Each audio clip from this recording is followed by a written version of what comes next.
You're taking a live look over what does appear to be Rafah there over in Gaza.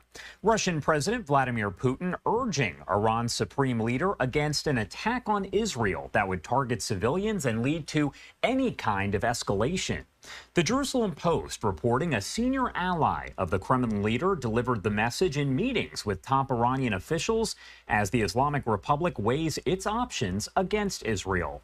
All of this in response to the assassination of Hamas leader Ismail Haniyeh, who died last week in an explosion in Tehran while in Iran for the inauguration of the country's new president. As of now, Israel has not claimed responsibility for the killing of Haniyeh, though a Washington Post report just released does allege that Israel informed the U.S. after the assassination that it had killed the Hamas leader. A lot to discuss, no question here, so I do want to bring in an expert. Raphael Cohen is the director of the Strategy and Doctrine Program of RAND, Project Air Force. As always, thank you so much for taking the time to be here with us today. Well, thank you so much for having me on, Josh. Of course. Well, first off, I do want to ask you a little bit about that report that does include Vladimir Putin speaking with Iran's supreme leader and essentially urging against anything that would lead to civilian deaths or any kind of escalation. What are your thoughts overall on that? Does it seem kind of out of character? Yeah, well, I mean, I think first off, it's important whenever you talk about the Russians in particular, what gets reported in the public press and what they may be saying behind the scenes may be two different things. So, I take all of these press reports with a little bit of a grain of salt. But let's say for the moment that it is true and it's accurate that Putin is urging some sort of restraint by the Iranian regime. There are a couple of motivations that may be at play here. First, if you look at the Israeli population at large, there is a large segment of the Israeli public that are Russian citizens. There was a large diaspora community from Russia in Israel, and Russia does care about them. I mean, in fact, Russia intervened to help get one of the hostages that Hamas took back on October 7th out at the urging of Vladimir Putin. So, Russia does care about those Russian civilians here too, which may be caught in the crossfire.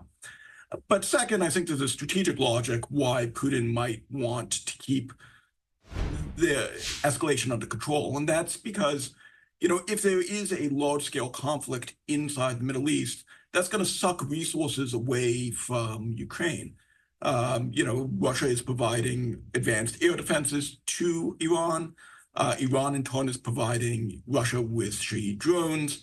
And Russia doesn't want to interrupt the flow of that. Russia, in some ways, would like the United States to be distracted by the Middle East, but not to the extent where it actually detracts from its war effort with Ukraine. And I touched on this off the top, but I want to get your thoughts overall as well. We do have that Washington Post report that is stating that Israel did alert the U.S. after the assassination of Haniyeh that they had conducted that assassination. Now, we do know that Israel has not claimed responsibility for the attack that did kill Haniyeh right there. My question, though, for you is why might the Biden administration, the White House, get angry toward Israel for not alerting them beforehand? That is part of the report from the Washington Post saying that the U.S. was, quote unquote, outraged. So I think there are two reasons at play here. First, there's a very operational reason.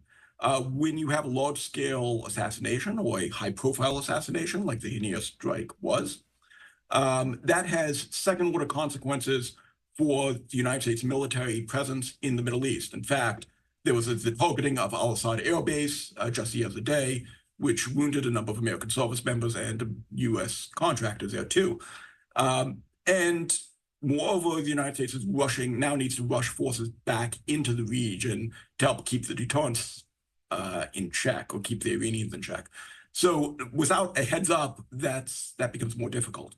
But I think the second motivation here is that the Biden administration really wants some sort of ceasefire, peace deal-ish coming out of the Israelis and Hamas. The major interlocutor for that was Ismail Haniyeh.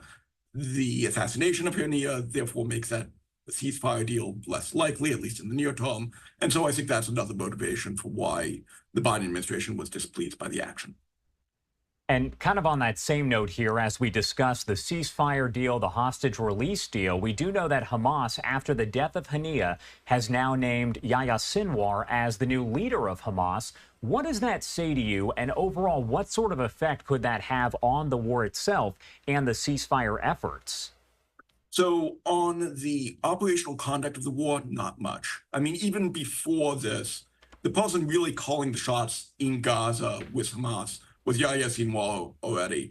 In fact, there was reporting that there was tension between Ismail Haniyeh and Sinwar about who, in fact, is in charge of Hamas's actions. And Haniyeh was increasingly displeased with Sinwar for going off on his own without sort of following political directives. So in some ways, appointing Sinwar as the head of Hamas is already just officially confirming the role that he's de facto been playing for the last several months already. Now, what this does do, though, is I think it sends a series of symbolic messages. For Hamas and its supporters, it shows a sort of an act of defiance. You see sort of laudatory messages, both from Hamas, other Hamas leaders, but also from fellow resistance members, Hezbollah, sort of praising the action. By contrast, I think the Israelis are going to interpret the appointment of Sinwar as more confirmation that Hamas cannot be dealt with. It needs to be destroyed. And Sinwar is not the kind of guy who you want to necessarily sit down and make peace with. The U.S. does continue to essentially warn Iran against a retaliatory strike of any kind on Israel, saying that there will be essentially serious consequences as a result. Does Iran fear the U.S. at all? Does that mean anything when they do say, don't attack? So I think it means something. The question is, how much does it mean? So it's not a question of either they fear us or they don't. The question is a little bit in the shades of gray here.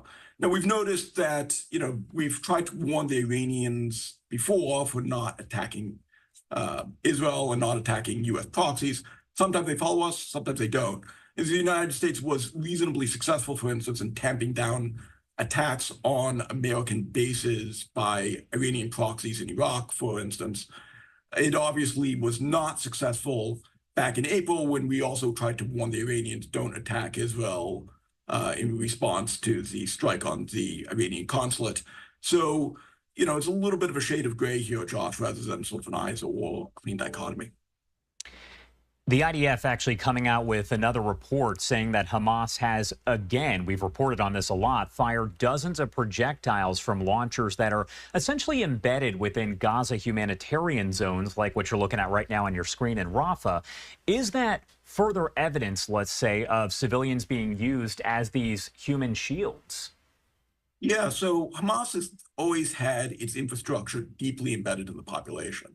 I mean, the Israelis throughout the last 10 months or so have been uncovering tunnel networks, arms caches in schools, and the like. The Hamas doesn't have military bases quite the same like we do here in the United States, or that most other major states do, which are sort of apart from the population centers. It's all intermingled, and that makes the Israeli military challenge all the more challenging.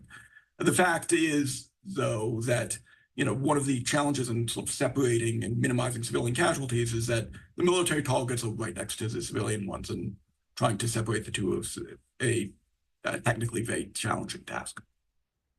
All right, Raphael Cohen, thank you so much for taking the time to join us here and break it all down. Anything else you want to add about any of this before I let you go? No, it's always a pleasure to talk with you, Josh. All right, thank you. Love having you here. Have a good rest of your day. Take care.